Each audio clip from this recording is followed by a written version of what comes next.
Now, the South African Post Office says it needs a 2.7 billion rand bailout, or it's facing the possibility of collapse. The Post Office was briefing Parliament's Telecommunications and Postal Services Oversight Committee today. In trouble, branches are closing due to the non-payment of rent. Creditors are pursuing it. The delivery of mail, including traffic fines, is being delayed. And printers are running out of ink. It is extremely important that when we are fixing this organization, we get the resources, we put them in, because if you don't, the hole grows. And therefore, next time you find that you have a bigger hole that you must now cover. I cannot overemphasize the fact that if we do not get capital very soon, this month, say, that there is a potential danger of the collapse of the Post Office.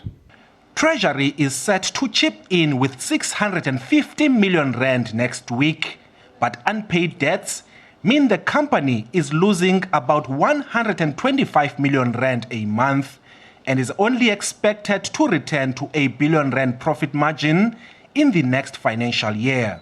To choose an obvious and blunt example, it's beyond me why we would pay an American domiciled company to be involved in the distribution of social grants to our people in South Africa when we have an entirely competent local government body such as the Post Office who could do that. The company also wants to increase its market share in the 10.5 billion rand courier industry from 1% up to 20%, and the company is now awaiting the banking license from the central bank.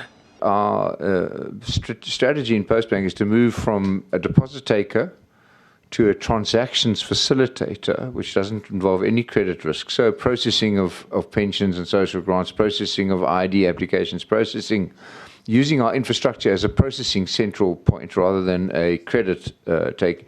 The Post Office is also considering using garages for parcel deliveries and collections. So what is the end result of this funding shortfall?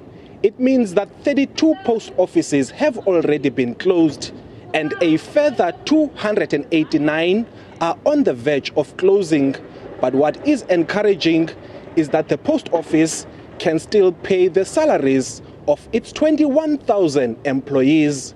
Ulelani Philip, SABC News, Parliament.